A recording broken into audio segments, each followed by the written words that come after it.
এই সেকশনে আমরা একটা নেভিগেশন বার তৈরি করার চেষ্টা করব, একটা সিম্পল নেভিগেশন বার। এই জন্য আমি একটা এইচটিএমএল ফাইল নিয়েছি, একটা style.css নিয়েছি, যেটা বেসিক্যালি এমটি, কিচ্ছু নাই, জাস্ট রিসেট করা হয়েছে। আর ইন্ডেক্স ফাইলটাতে কী নেওয়া হয়েছে, একটা নেভিগেশন বার নেওয়া হয়েছে, অর্থাৎ ন্যাভ নেওয়া হয়েছে, আর তার মাঝখানে একটা ডিভ ক্লাস নেওয়া হয়েছে, যার ক্লাস নেম হচ্ছে কন্টেইনার। আর ওপরে দেখতে পাচ্ছেন যে আমরা লিঙ্ক করেছি গুগল ফন্টের একটা লিঙ্ক, গুগল আইকন ফন্টের। সো আপনি যদি গুগলে যে সার্চ করেন গুগল আইকন ফন্ট অথবা fonts.google.com/icons, তাহলে আপনি এই পেজটাতে চলে আসবেন। এই পেজটাতে আসার পরে কিভাবে আপনি আসলে লিঙ্ক করবেন সেটার কোনো ইনফরমেশন এই পেজটার কোথাও দেওয়া নেই। তো আপনাকে যেটা করতে হবে সেটা হচ্ছে ডেভেলপার গাইডে ক্লিক করতে হবে। এই পেজটা নতুন একটা ট্যাবে ওপেন করেন, করার পরে একটু নিচের দিকে যেতে থাকেন অথবা এই জায়গাটায় ক্লিক করেন, দেখতে পারবেন যে একটা লিঙ্ক, এই লিঙ্কটাকে কপি করে নিয়ে আসতে হবে। এই লিঙ্কটাতে কপি করলে একটা অসুবিধা আছে, সেই অসুবিধাটা হচ্ছে শুধুমাত্র ম্যাটেরিয়াল আইকনসগুলো পাবে। আই মিন এখানে যে ফিল্ড আইকন, শুধুমাত্র সেই আইকনগুলো পাবে, আর কোনো আইকন পাবে না। আপনার এখানে দেখেন ভ্যারিয়েন্ট আছে, আউটলাইন, রাউন্ডেড, শার্প, অনেক কিছু আছে, তাই না? তো এই এক্সট্রা বেনিফিটসগুলো পাওয়ার জন্য আপনাকে, বা এক্সট্রা ভ্যারিয়েন্টগুলো পাওয়ার জন্য আপনাকে এক্সট্রা করে লিখতে হবে। এখানে দেখেন যে আপনি কী পাচ্ছিলেন, ম্যাটেরিয়াল আইকনস। এই ম্যাটেরিয়াল আইকনসের পাশে একটা বার, ভার্টিক্যাল বার, যেটা আসলে আপনি শিফট প্রেস করার পরে রাইট সাইডে, বা আপনার রাইট সাইডে তো ইন্টার থাকে, ইন্টারের ওপরে একটা কি আছে, সেই কিটা প্রেস করতে হবে, ভার্টিক্যাল বার ওপেন হবে বা এখানে প্রেস হবে। তারপরে আপনাকে সেম জিনিসটা লিখতে হবে, ম্যাটেরিয়াল আইকনস প্লাস আউটলাইন্ড। আপনি যদি রাউন্ডেড চান তাহলে ম্যাটেরিয়াল আইকনস প্লাস রাউন্ড, এরকম লিখতে হবে। তাহলে হচ্ছে আপনি আউটলাইন, ফিল্ড, রাউন্ডেড সবগুলো ভ্যারিয়েন্টই পাবেন। যদি আপনার শার্প আইকন দরকার হয় তাহলে আপনি শার্প লিখে দিবেন, ম্যাটেরিয়াল আইকন প্লাস শার্প। তারপর টু টোন দরকার হলে টু টোন লিখবেন। তো আমার এই তিনটা দরকার ছিল, তো আমি এই তিনটা লিখে দিয়েছি। হ্যাঁ, আচ্ছা, তো এতটুকু কাজ এক্সট্রা করে আপনাকে করতে হবে। তারপরে আপনি আপনার কাস্টম স্টাইল শিট কানেক্ট করেন, অ্যান্ড ফাইনালি এবার আমরা আমাদের মতো করে মার্কআপটা তৈরি করব। তো এই লেকচারে আমি মূলত আমাদের মার্কআপটাই তৈরি করব। তো কি থাকবে আমাদের নেভিগেশন বারে? আমাদের নেভিগেশন বারের লেফট সাইডে একটা ব্র্যান্ড থাকবে। সো আমি এখানে একটা ডিভ নিলাম।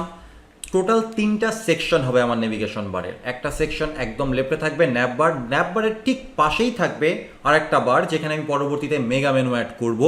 আর তার পাশে একদম রাইটে যে থাকবে রাইট বার, ওখানে কয়েকটা আইকন থাকবে, অ্যাকাউন্ট প্রোফাইলের আইকন থাকবে, এরকম কিছু একটা থাকবে। ঠিক আছে, সো আমি এটাকে বললাম ক্লাস নেম হচ্ছে ব্র্যান্ড সেকশন, এরকম আমি একটা দিলাম। আপনি সেকশনও দিতে পারেন, বাট এগুলো সেকশন না আসলে।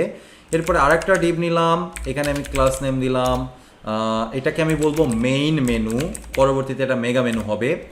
আর এরপরে আরেকটা ডিভ নিলাম, প্রত্যেকেই কিন্তু কন্টেইনারের মধ্যে আছে। হ্যাঁ, এখানে থাকবে হচ্ছে রাইট মেনু। এখানে আপনি সোশ্যাল মিডিয়া লিঙ্কগুলো দিতে পারেন আইকন আকারে, আপনার প্রোফাইলের গোল্লা একটা অ্যাভাটার দিতে পারেন, অনেক কিছু দিতে পারেন। তো আমরা আসলে ব্যাপারটাকে সিম্পল রাখার চেষ্টা করছি। এখানে আমি একটা আইকন ব্যবহার করব, এই যে ব্র্যান্ড সেকশনটা নেওয়া হলো, এখানে আমি একটা আইকন ব্যবহার করব, প্লাস আমি একটা ব্র্যান্ড নেম ব্যবহার করব। ওকে, সো আইকন হিসেবে আমি এখানে রাউন্ডেড আইকনের মধ্যে আছি, স্টোর, দেখি স্টোরের কোনো আইকন আছে কিনা, আমি এই আইকনটা ব্যবহার করব ব্র্যান্ডের আইকন হিসাবে। সো আমি এটাকে কপি করে নিলাম।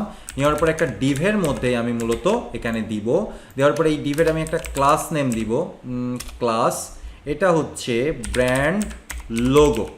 ওকে, আচ্ছা, এই ব্র্যান্ড লোগোর নিচে আমি আরেকটা ডিভ নিব, নিয়ে আমি বলবো, আসলে আমার ডিভ না নিলেও চলে, আমি শুধুমাত্র h1 বা অন্য কোনো কি ট্যাগ ব্যবহার করতে পারি, বাট আমি এখানে বললাম যে ব্র্যান্ড টাইটেল, এবং এখানে আমি একটা h2 ট্যাগ ব্যবহার করব।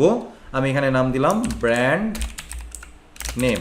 পরবর্তীতে এই ট্যাগ যেটা আমি এখানে লিখলাম, এটা মূলত অ্যাঙ্কর ট্যাগ হবে এবং ক্লিকেবল হবে। সো আমি এখানে আপাতত একটা অ্যাঙ্কর ট্যাগ দিয়ে রাখলাম এবং এইভাবে করে রাখলাম। এখন যদি আমি আমার সাইটটা দেখি, দেখতে ঠিক এরকম দেখা যাচ্ছে। খুবই বাজে, খুবই জঘন্য। আমি প্রত্যেকটা সেকশনে আলাদা আলাদাভাবে কাজ করব, চিন্তা করার কোনো কারণ নেই।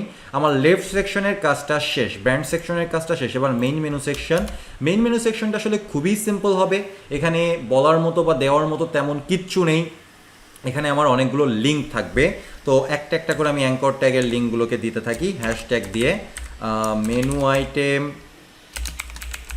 1, মেনু 1, কপি পেস্ট, তিনটাই থাক আপাতত। হ্যাঁ, মেনু 2, মেনু 3। আবারও বলছি, এগুলো পরবর্তীতে আমি এগুলো প্রত্যেকটাকে মেগা মেনুতে রূপান্তরিত করব। আর এরপরে হচ্ছে আমি রাইট মেনু আইটেম হিসাবে এখানে দেখা যাচ্ছে যে আরেকটা অ্যাঙ্কর ট্যাগ নিলাম, নিয়ে আমি বললাম যে হ্যাশ, আমি বলতে পারি মেসেজেস বা সিম্পলি সো রাইট মেনু, আচ্ছা এখানে আমি ওইভাবে না বলে সিম্পলি মেনু 4 হ্যাশ দিয়ে মেনু 5। আচ্ছা এখানে আমি একটা আইকন ব্যবহার করব যেটা মূলত পরবর্তীতে একটা বাটন হবে। সো আমি বাটন আকারে দিচ্ছি না, আবার বাটন আকারেও দিতে পারি, বাটন দিতে পারি, নো প্রবলেম। এখানে হচ্ছে আমি ইউজারের একটা আইকন প্রোভাইড করতে চাচ্ছি, এই যে এখানে যে ইউজারের আইকন আছে এটা আমি প্রোভাইড করতে চাচ্ছি। পরবর্তীতে এটাও ড্রপ ডাউন মেনু হবে পরবর্তী সেকশনে, এক্স্যাক্ট পরবর্তী সেকশনে। তো এটা আমি সিলেক্ট করলে এখান থেকে আমি কোডটা পেয়ে যাব, যেহেতু আমার লিঙ্ক করাই আছে তো সেহেতু আমি কোডটা এখান থেকে নিয়ে এসে এখানে পেস্ট করে দিলেই আমার কাজ হয়ে যাবে। এবার যদি আমি দেখি তাহলে এই হচ্ছে আমার অবস্থা, এই হচ্ছে আমার মেনু। খুবই জঘন্য অবস্থায় আছে তাই না? পরবর্তী লেকচার থেকেই মূলত এই মেনুটা সুন্দর হতে শুরু করবে। আমাদের মার্কআপ শেষ, এবার বাকি থাকলো শুধুমাত্র স্টাইল, যেটা আমরা পরবর্তী লেকচার থেকেই শুরু করব।